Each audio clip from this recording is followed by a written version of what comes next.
Emily Chang, and this is the best of Bloomberg Technology, where we bring you all our top interviews from the week in tech.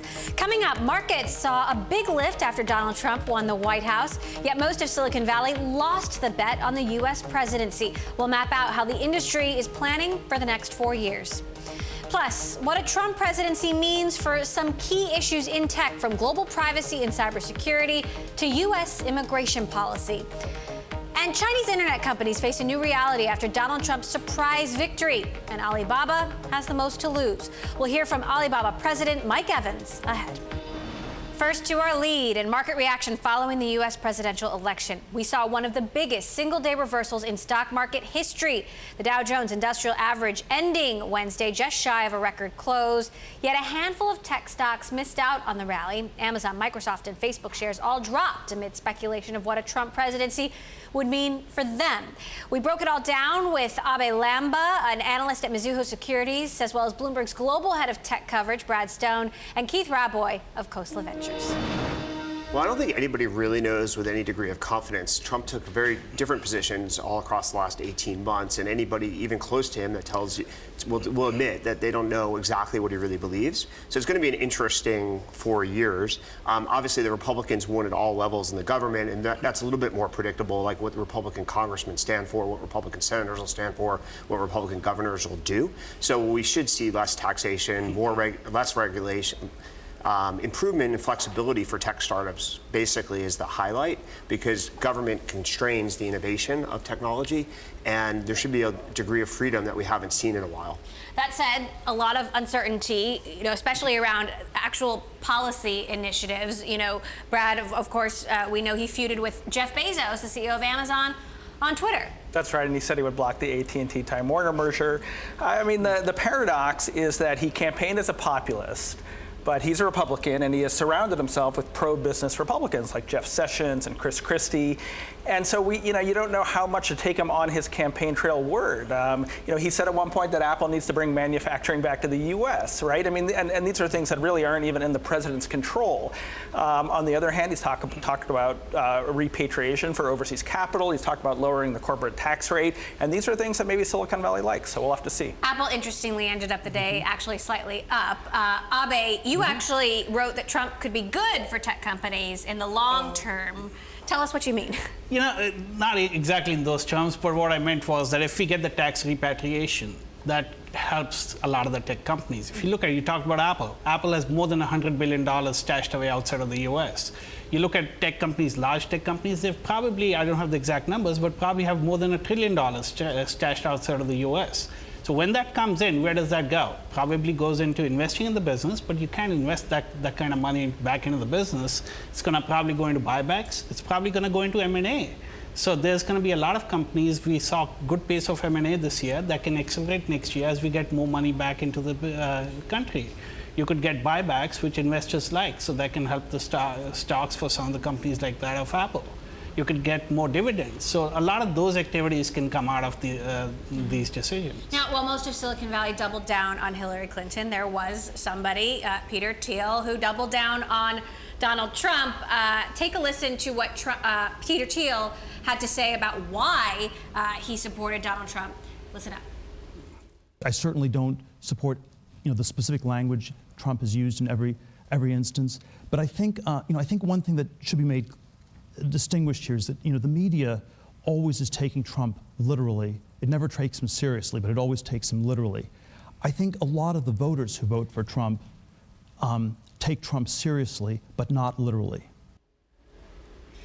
Thiel's comments about taking Trump seriously but not literally have been repeated over and over again over the last several hours as people have been digesting the results. At the same time, you had so many people in Silicon Valley coming out viscerally attacking Donald Trump. Reid Hoffman told me it would be, a terrifying disaster. Shervin Pishavar, the venture capitalist, saying Hitler was basically elected. He's funding a secession campaign. Sam Altman of Y Combinator saying, tonight we cry, we despair, we fear. Keith, what does this mean for the actual relationship between Silicon Valley and the White House? Do you think there could be retaliation? Well, absolutely. Donald Trump is vindictive. There's no doubt about it. I mean, you look at, he was running a general election campaign and still talking about like lying Ted and low energy Jeb. He's Nixon-esque. I mean, I grew up, when I was really young and sort of picked up on some of the fears people had about Nixon's retaliation. And there's almost no doubt that the Trump administration will retaliate against the partisan involvement of a lot of tech companies. A lot of tech companies went way out on a limb, well beyond what a normal Fortune 500 company would ever do. Jeff Bezos, Eric Schmidt, Sheryl Sandberg. This is crazy. This is actually pretty crazy. Like, I think they're going to learn the lessons. There's a reason why Wall Street is not actively hostile to Democrats. They give a lot of money to Democrats, even though the interests of Wall Street are very different than the Democratic Party. I think basically technology companies are going to learn to grow up, that they can't take partisan opinions without consequences, and Trump is going to be the one who delivers the hammer. Brad, 8 years have been spent building a relationship, a bridge between the White House and Silicon Valley, the U.S. Digital Service, all of these tech leaders going to Washington, talking about important issues. Will all that work be undone? Oh, that bridge the smoke is rising. I mean, the Silicon Valley embraced President Obama. It was, maybe Keith is the exception, but your credibility as a venture capitalist almost depended on the photograph of you and President Obama that you had in your office lobby. And, Donald Trump doesn't even have email, right? I mean, he hasn't embraced tech. So the future of all those initiatives, I think, is in doubt. And I think the community has to get serious now. And maybe a Trump administration does too, about rebuilding the relationship. Keith, you're close friends with Peter. You obviously worked with him for many years. In fact, you were his right-hand man at PayPal.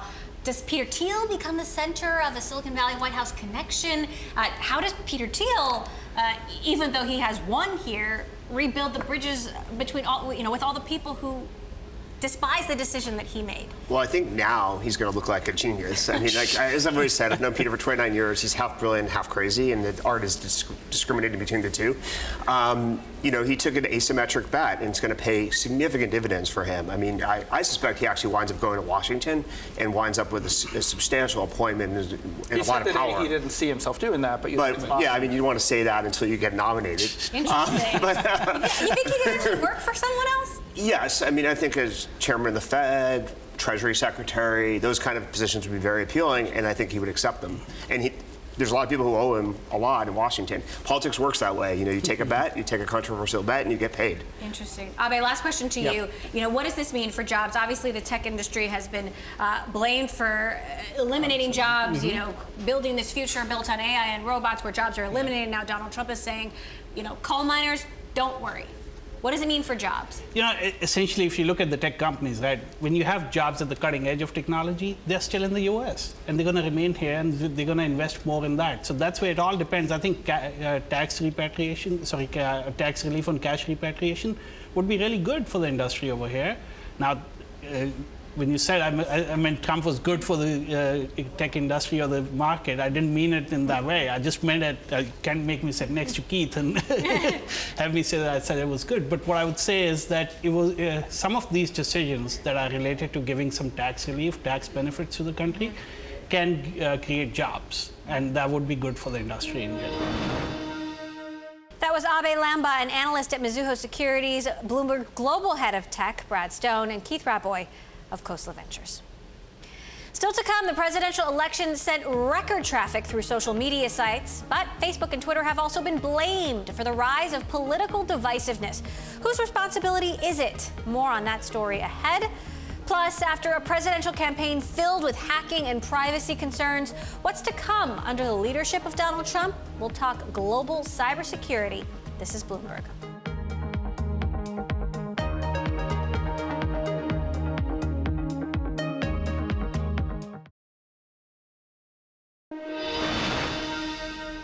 Twitter COO Adam Bain is leaving the social media company. Bain built Twitter's business model, and his departure comes as the company tries to address slowing revenue growth.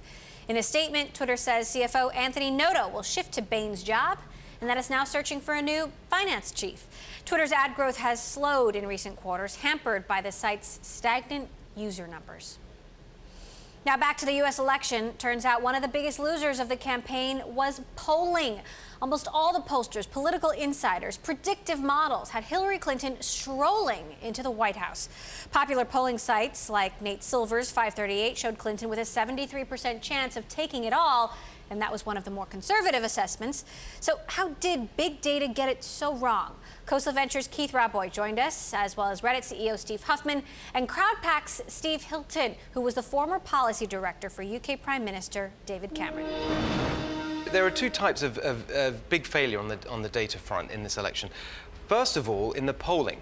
The polling models basically missed two big groups of voters. One was the secret Trump voters. Those could be people who basically were going to support Trump, but in response to the moral shaming that was going on by many on the other side saying if you support Trump, you're a bigot and a racist and a xenophobe, they basically didn't want to admit it. And then the second type of voter that they missed were those who actually were invisible previously because they had not participated in politics, because they didn't believe that any vote they made would make a difference. And so they were the new Trump voters who voted for the first time, believing he was a different kind of leader that might shake things up. But the other big failure is in the turnout. And this was the real heart, I think, of what went wrong with the Clinton campaign, which is that they had this incredibly sophisticated, data-driven machine built to turn out the vote in very, very specific ways in specific places. But it turns out that if you don't have a message and a leader that people really believe in, all the sophisticated data in the world won't get you the result that you want. Steve, do you think that some of those voters were on Reddit? I'm sure they were on Reddit. And I think while clearly there's methodology issues with the polls that were done, if you spent any time on Reddit in the last year, last night's results weren't entirely surprising. We have a lot of users that support both candidates, but the users for Donald Trump, or the Donald Trump supporters on Reddit, were much more engaged than other users on our site. We saw, on average, Donald Trump supporters vote 6 times more often on Reddit than supporters of other candidates. So that engagement, I'm sure, translated directly to turnout into the results last night. Okay. If the product's broken, marketing can't fix it. So the Democrats have a superior marketing machine, but the product wasn't as good. Steve Hilton, how do they make sure this doesn't happen again? By they, you mean For the next 4 years, exactly. I honestly mean, don't know. everyone was shocked. But it's interesting because almost every election you see this going on now with the polls saying, oh, they got it wrong this way, they got it wrong that way. I think that for the reasons that you give, the way people are engaging now with each other in society, they're much more fluid in their views. I just wonder whether the whole thing is actually out of date. One thing I would say is that there is a way of looking at the failure of the marketing machine in a positive way, not necessarily in terms of the outcome. I'm not making a judgment about that. But if we do go to a world where actually it's not just about grinding out the vote through incredibly sophisticated targeting and a sort of soulless mechanistic approach, that it actually forces candidates to really inspire people and to develop a plan that people really can believe in, and they're not just reliant on these data-driven techniques, that might lead to a more healthier political system all round. Now, Brexit was in part driven by concerns around immigration, concerns around jobs and trade, which we believe is similar to why Trump got elected. Immigration is something that people in Silicon Valley feel very strongly about.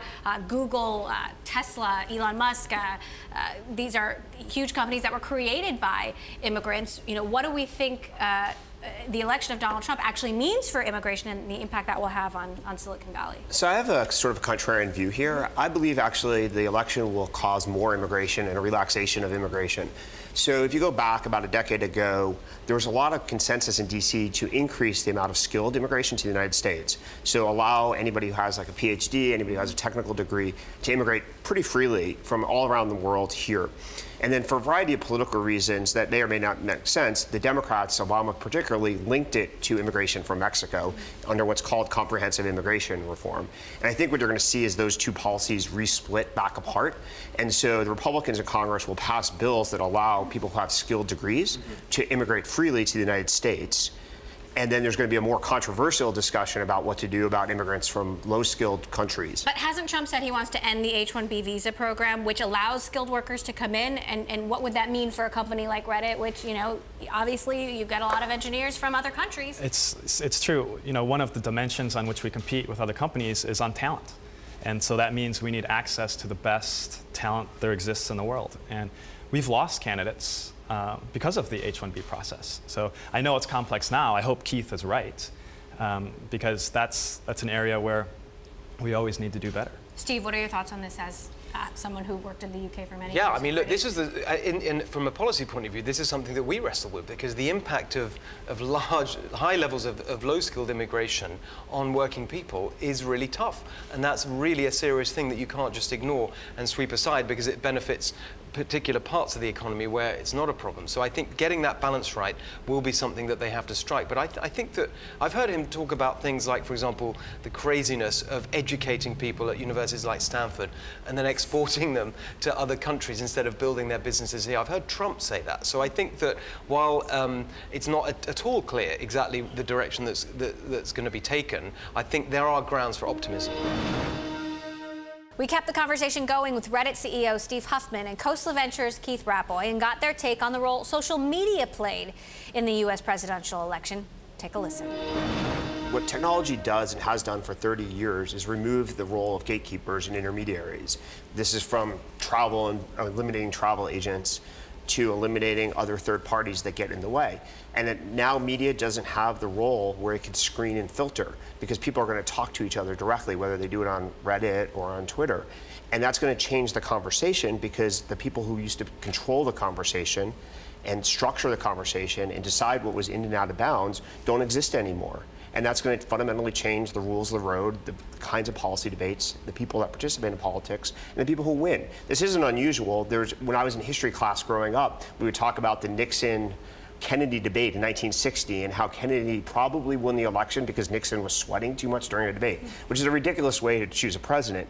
But that's what's taught canonically in U.S. history. And anytime you have a new platform, people who adopt to that platform and people who don't adopt to the platform are going to thrive, and people who don't are going to suffer. And so you're seeing the first social media president, but that's going to change the way all campaigns are run. That said, there's an argument to be made that Facebook is making more editorial decisions than it would admit. You know, Mark Zuckerberg has said we're a tech company, we're not a media company.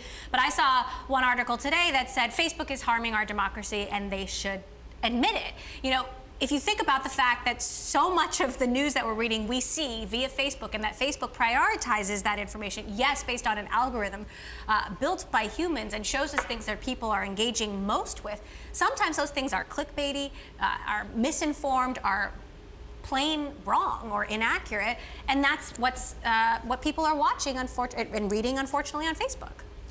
I think what you're seeing is not Facebook choosing the news. Social platforms like Reddit, Facebook, Twitter, the users are choosing the news. And what the internet gives you now, and these platforms gives you, is the ability to choose what you hear and with whom you discuss it. But does Facebook have a greater responsibility to curate that news or to filter that news, or especially if the news is, quite frankly, wrong? I think our role to play as platforms on the internet is to facilitate the access to this information. That's what we do best. And so the users can choose what they want to see, and that's ultimately what they're going to do. Reddit co-founder and CEO Steve Huffman and Khosla Ventures' Keith Raboy. We will be digging into global cybersecurity. Donald Trump now holds the reins over the NSA. So what will privacy policy look like under his leadership? We'll break it down next. This is Bloomberg.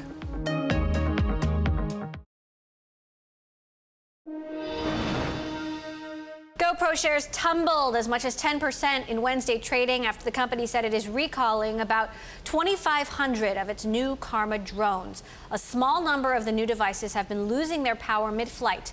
GoPro says no injuries or property damage have been reported, and owners can return the units for a full refund. GoPro stock has already plunged 40% this year. The recall deal is another blow to the company's already dim prospects for the holiday season. Well, after months of campaigning, Donald Trump overcame all odds and became the 45th president-elect of the United States. The new position comes with a number of responsibilities, including control of the NSA. This was a presidential campaign filled with hacking, primarily focused on the Democratic Party. Red Owl Analytics COO Brian White joined us along with Keith Raboy of Khosla Ventures to discuss just what privacy and cybersecurity will look like under President-elect Trump. Take a listen. The reality is, I think that first we can all take a deep breath. There's probably not going to be an enormous amount of change. But I do think we can look to two things. One is, what he has said is he wants to put a task force in place to look at these issues. That's what he's put on his website. And that can be expected of any candidate. And I think the second is that there could be more offensive activity.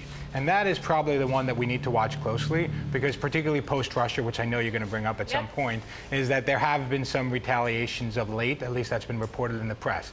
Will he continue What kind of that? retaliation? What's been reported in the press is that we've gained access to their infrastructure. And so the question is, will that continue? Will he want to use cyber offense more often than has been used in the past? Will he be more disclosing of those capabilities? I think that's where the unknown is. So you're saying the U.S. is going to hack Russia now? No, I'm not saying that. What I'm saying is that what has been reported in the press is that the U.S. has, tried to retaliate for what seems to have transpired with the WikiLeaks. And so the question that I think is on the table in regards to President Trump and what may transpire going forward is, how will he use cyber offense? That is an interesting question, much more than necessarily privacy, because I don't see him making much of an impact in that. Do you worry for your safety, for our safety? I do. I mean, if you've looked at presidents before, like Nixon clearly abused some of his powers, and God forbid he had some of the powers that President Trump will inherit. I think there's going to be a lot of fans suddenly converted into the form of the believing in limited government. There's been a lot of Democrats and liberals that have been ignoring the concepts of a constitution and constitutional limits and limits on the executive branch, and Obama's pushed very far on that dimension. And I think there's going to be a consensus to pull back what the executive branch is allowed to do, which is probably a healthy thing. So let's talk a little bit about Russia. Of course, President Putin congratulated Donald Trump on his win. Brian, how much do you think the hack on the Democrats, WikiLeaks, how much do you think that actually influenced the outcome of the election?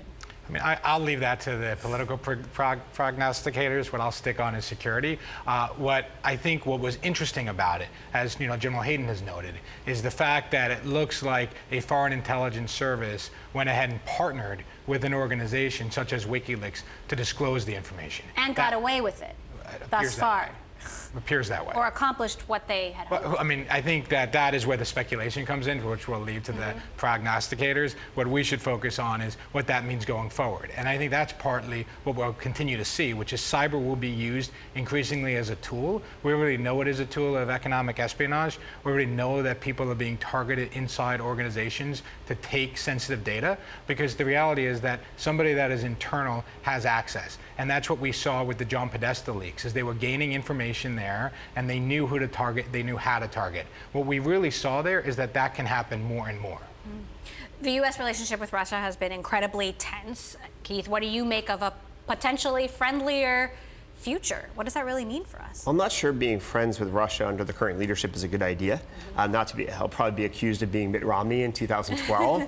But I think Russia has some bad ideas, and somebody needs to stand up to them. I don't know if that'll be Donald Trump, but hopefully it'll be the Republican Congress. Could Trump force companies to hand over more personal data? Yeah, I mean, first, I'm glad you asked that, because I think that's the interesting question. What it appears as if is that he's going to be much more pro-law enforcement, so he could be much more aggressive going forward. I think we have to remember that there are still other branches of government that need to be engaged to enable him to continue to be more aggressive. I mean, he would have to get a subpoena approved to gain access. I do think this is where an idea such as Senator Warner and Congressman McCall's commission to study encryption further comes in. And I could see that gaining some legs, but I think of all the priorities he has coming up, going after and changing the way encryption is in this country, I would say that's probably not going to be at the top of the list. Coming up, we head to Shenzhen, China, and speak with Alibaba President Mike Evans. And if you like Bloomberg News, check us out on the radio. You can now listen on the Bloomberg Radio app, Bloomberg.com, and in the U.S. on SiriusXM. This is Bloomberg.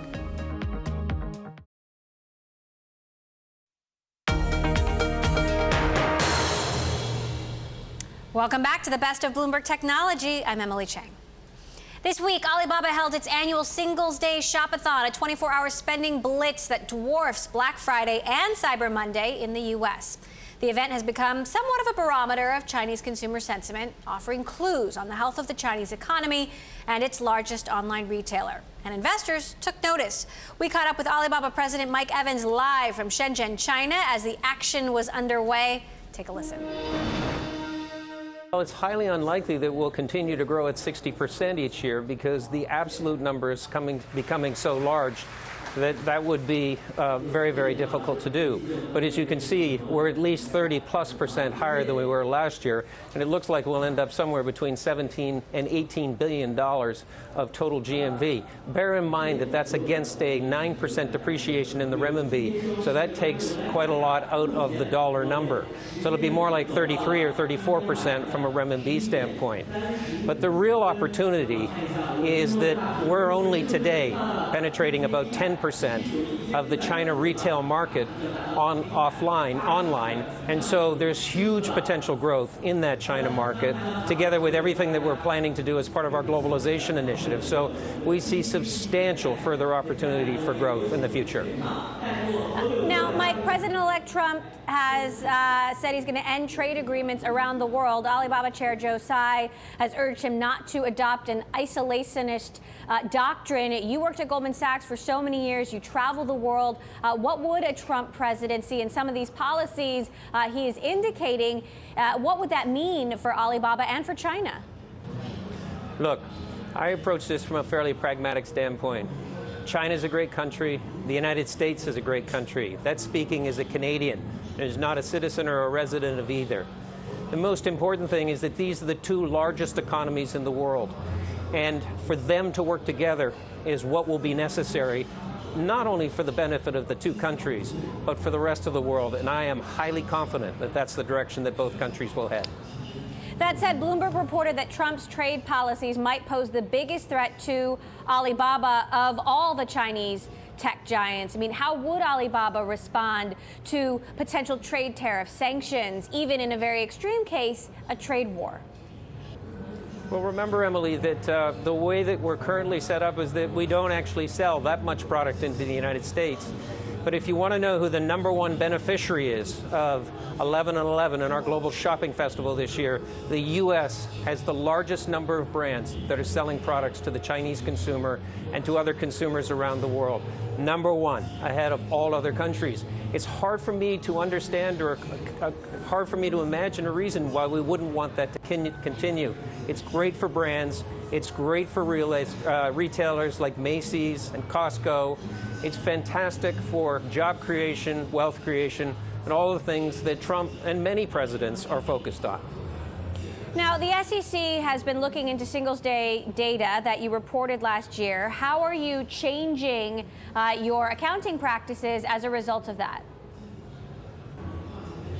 We're not changing our accounting practices. We think that the way that we present our numbers, whether it's in Singles Day or whether it's in our regular quarter reports, is accurate and in accordance with the rules and the regulations. The SEC sent us a letter some time ago. We're fully cooperating with the SEC. We've improved our disclosure because investors find it useful. We covered that in a very large Investor Day presentation several months ago. We feel very good about what we're doing. People have asked us, how do we account for the GMV that's generated during 11/11? We have a prescribed procedure by our independent auditors, PwC, where we record the sales through Ant Financial and Alipay, and any recorded sale that is a result that generates GMV is in the numbers, and then we follow the procedures that have been put in place by PwC. So we feel very good about our numbers. Mike, you're the guy who's in charge of increasing Alibaba's global presence. Any chance that Singles Day might be held outside of China, perhaps as early as next year? Jack was just asked that question a few minutes ago when he was addressing the Chinese media. He said that at some point in the future, he fully expected to do that. But Emily, we have a huge job ahead of us to connect so many great brands from developed markets and from around the world to Chinese consumers. And as you know, one of my big focuses, the rest of Asia, India, and Southeast Asia. That's going to take many years to accomplish. That was Alibaba President Mike Evans from Shenzhen, China. Coming up, our conversation with Walt Disney CEO Bob Iger. You don't want to miss this one. And a reminder, all episodes of Bloomberg Tech are now live streaming on Twitter. Check us out at Bloomberg Tech TV weekdays, 6 p.m. in New York, 3 p.m. in San Francisco. This is Bloomberg.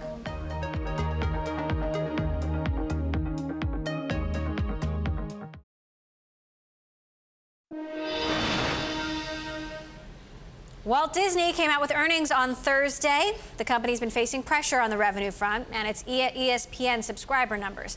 Bloomberg Daybreak America's anchor David Weston caught up with Disney CEO Bob Iger right after the company reported. Take a listen. 14 and 15 had been record years for us, and we did even better in 16. So we continue to grow the company at a robust clip. In addition to that, the two biggest things that we had to accomplish in fiscal 16 was, one, bring Star Wars back. Our first movie, Force Awakens, came out in December, the first one since the acquisition of Lucas, and it was just a gigantic success, over $2.1 billion in global box office, third highest grossing movie of all time, and a critical success as well. And the second thing we had to do was to open up the biggest, most ambitious project that we've ever embarked on, and that was building Disneyland in Shanghai. We opened on June 16th. I'm proud to say that after 4 months of operation, 4 million people visited the park, and they're loving what they have experienced. And the prospects for that park in the most populous country in the world, I think, are really bright. Biggest investment that we've made outside the United States. It shows, by the way, in the product. It's great product, high quality, very entertaining, very original, and being very well received. So first 4 months, 4 million visitors. That did include the peak summer months. So we said on the call that people could infer, if you factor in that peak, those peak months, that that should result in about 10 million visitors for the first year. By the way, we'd be happy with that number, but we're not providing guidance there. What we can say is that about 50% of the people that are visiting come from outside of the Shanghai region. That's a big surprise to us. We thought it was going to be well above 75% initially that came from Shanghai. And the fact that it's so balanced leads us to believe that word of mouth on this and the intent to visit from well beyond Shanghai is very, very high. So this has become suddenly not a local product, but a national product in China, a national tourist destination, which is what Shanghai is. That's really positive. Well, Bob, as you suggest, one of the strengths of your company is the range of assets you have. So if one starts to miss a little bit, you've got another one to come on with a hit. But I think it's fair to say the media networks have gotten a lot of attention, particularly ESPN, frankly, in part because it's so successful and so large. But there are questions about the subscriber level for ESPN and some reduction in the subscribers. Can you bring us up to speed on where that stands right now? At what rate are you losing subscribers? Is that continuing? Look, we've been eyes wide open, I'll call it, about what's going on in the television business overall. We've seen a lot of disruption. People are consuming TV on new platforms in very, very different ways, in new places as well. Mobile has become really important, for instance. We were candid a year ago about what we had been seeing at the time regarding ESPN subs. We had been seeing losses. A lot of it came from the adoption of cable light bundles that did not have ESPN in them. We decided that we would embark on a campaign, so to speak, to make sure that ESPN was included in any new light bundles that launched, and we've been quite successful at negotiating deals with distributors, particularly a lot of new distributors, to make sure that ESPN is included in the new packages that are coming out. So we are heartened by, one, a slight abatement in the loss of subs due to light bundles, two, the launching of these new digital platforms, which we think provide a great user interface and are very mobile friendly. We know ESPN is a great hand as it relates to their programming. We know that live sports is still really popular. And so while there are some challenges that are due to some of the disruption that we've seen, we actually believe that there are some solutions or some answers to some of the questions that people have had about what's going on with ESPN, and we feel good about our prospects. With the AT&T Time Warner deal, the old question about do you need to own the distribution in addition to the content is brought back full center. Does Disney need to own the distribution of those digital platforms or not? It's interesting because I look at the AT&T Time Warner merger, planned merger, as a distribution company needing to own content. as opposed to a content company needing to own distribution. I'm not going to comment on whether those synergies work or not, except that to me, it echoes, what we've seen, you've seen, I've seen for many, many years, and that is content is king. If you're a distribution platform today and you don't have great content, you better figure that out, because the consumer is interested far more in content than they are in how they get that content, although that's important too. For Disney, what we really would like to accomplish, and we see as a great opportunity, is how do we get closer to our customer? There are these tools that exist today that mine user data that do two things. They improve the user experience because of customization, personalization, more tailored, more contextual programming in advertising. And it also gives the distributor or the owner of the content an opportunity to monetize under more compelling circumstances. So one of the reasons why we made the investment in BAMTech that we did is we like the play of BAMTech in the sense that it is one avenue that gets us closer to the customer and gives us the ability to mine that data, sell directly, and grow our business. And we're going to continue to look with an open mind expansively at those opportunities. Well, do we have to own distribution? No, not as a company. We're doing quite well without it. Would we like to have the kind of distribution that solves the problem or provides us with the opportunity that I just described? Yes, we would. So, Bob, one of your strengths as a CEO is you've always believed in going to scale. You don't like to do things in a small way.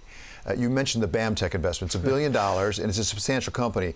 But is BAMTech alone enough to take you to scale, or do you need something more to really take you to scale in this new distribution area of digital? Very good question. Don't know the answer to that. It's a start. It's a step in the direction of achieving scale. Whether it gets us to the kind of scale we need or not, I think it's premature to answer that question since we haven't launched the ESPN branded product on it yet. But it's an important step. Bob, this has been a remarkable week, not only because of the Walt Disney Company earnings, but also because we elected a new president that surprised a lot of people. It's early going, but I know the way you plan ahead. What are your first thoughts about how President Trump could affect the Walt Disney Company? Well, first of all, I think that so far so good in terms of what I'll call transition, even though it's very, very early.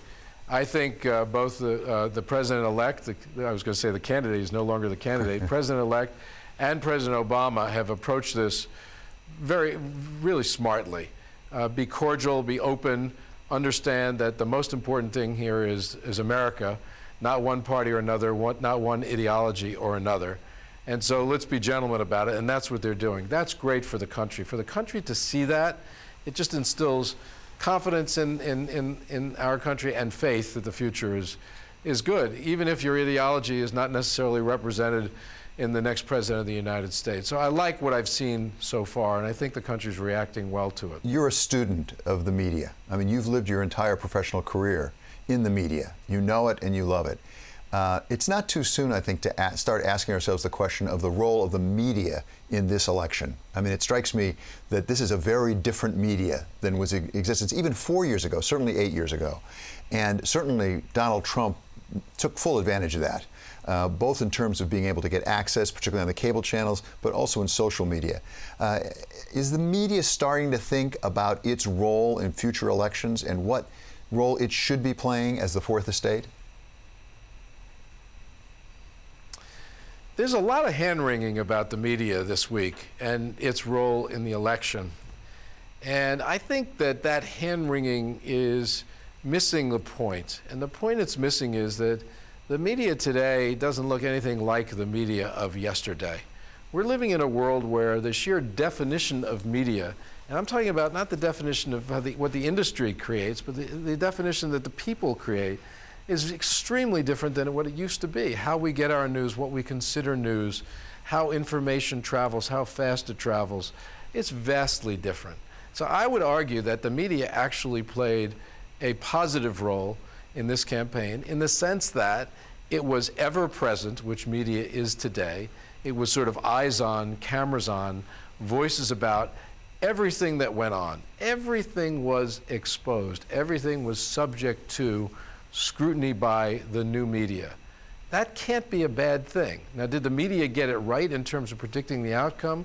No. I think that deserves some scrutiny by the media, and how did they get it wrong?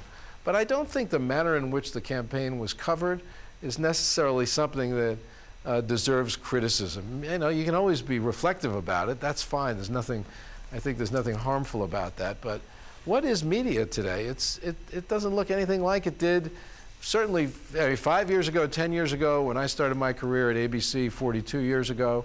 It's just different. And I think it's time that those that follow the media from a critical perspective accept the fact that the media they are following today is vastly different than the media they used to follow, or maybe than they think they're following. Bloomberg Daybreak America's anchor David Weston interviewing Disney CEO Bob Iger there. One stock that did get a boost from Donald Trump's win is Sprint. Investors see a less restrictive merger environment under the new administration. President-elect Trump will be in charge of nominating new leaders in agencies like the FCC and the Justice Department, which had previously favored a 4-player wireless market in the U.S. and had blocked Sprint's merger with T-Mobile. Still ahead, our interview with BlackBerry CEO Chang. His thoughts on what a Trump win means for business. This is Bloomberg.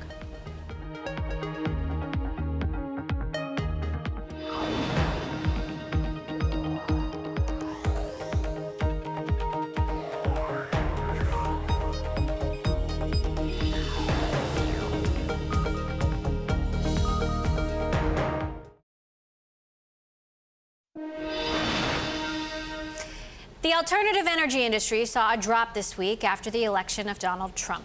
That's because Trump is a longtime climate change denier who has vowed to undo clean energy initiatives promoted by President Obama. Tesla shares slid off the news along with SolarCity, Sunrun, and SunPower. All of this 1 week before Tesla and SolarCity shareholders vote to approve a $2 billion merger. Well, business leaders throughout tech have been reacting to what a Trump presidency might mean for their sectors. I had the chance to sit down for an exclusive interview with BlackBerry CEO Chang at the Techonomy conference in Half Moon Bay, California, and began by asking what a Trump win means for BlackBerry and for business. Listen up. This really came out of nowhere. So the reaction is, it's pretty shocking. So what does it mean for BlackBerry? What does it mean for business? Actually, I mean, I am an optimist, so I think about it from a good side. You know, the way I feel about it is, it's reality. It happened, so we need to make the best out of it. And I think if Trump, nobody really knows what he's going to do next, but if Trump's really for pro-business and a small government, less regulatory, I think it will actually be good. You know, for not only the tech industry, for banking and many different industries. So I would suggest that it very much depends on who he taps, at people that surround him and support him, and I hope they are moderates.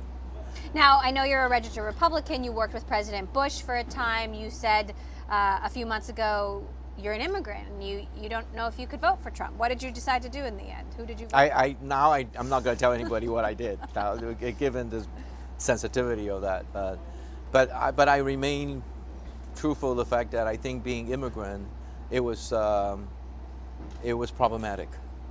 And given that so much of the technology industry is built on immigrants and skilled workers who come from other countries, how do you think President Trump could impact the workforce? I actually, you know, again, you know, I could be absolutely wrong.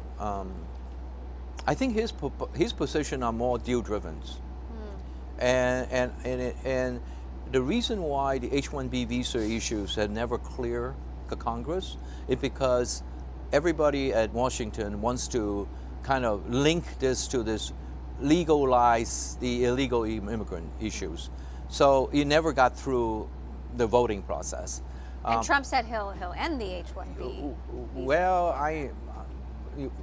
as I said, I think people said a lot of things that in the political process, election process, and I think it's impractical to end H-1B. I think it will really hurt the country in a very profound way. I mean, if he sit down and look at Stack, and I hope he is a businessman enough to do so, then he will know that, you know, ending H-1B will really hurt literally across the board for all the tech industry, biotech, IT, all the tech. So you know, I hope that we don't get to that point. President George W. Bush appointed you to the President's Export Council. You advised him on U.S.-China relations. You've spoken before Congress on these issues. How do you think President Trump will impact U.S.-China relations?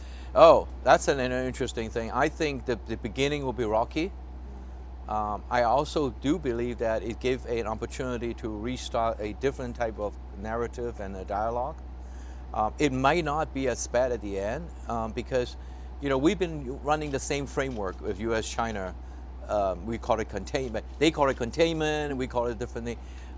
We've been running that dialogue for better than 1 decade or more. I think that Trump, he indicated, by the way, on his website that one of the top priorities is going to declare China as a currency manipulator. That's what he said, okay? Now, no president had done that, Democrats or Republicans. So if he had done that, if he actually go do it, it will going to really create a lot of tension. And I think the Chinese and us will sit down and will work those things out.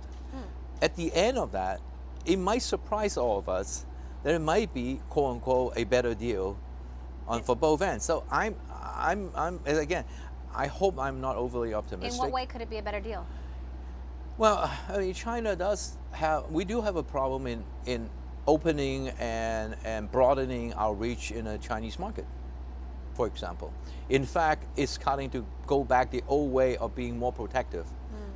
Maybe it's the economic drivers, maybe it's a lot of different things. I think there might be an opportunity there. We're gonna have to look at it that way because there, you know, as I said, it's reality. He said he'll end a number of trade pacts, free trade pacts. And with China in particular, there's concerns that on the very extreme case, it could lead to a trade war with China. How likely do you think a trade war? I don't think so likely. It hurts everybody. I'm sorry to say this, but I don't think anybody is that dumb. You know, what do I know, right? But if you want to be logical, you want to be a business person, you look at the well-being of everybody, including your own people.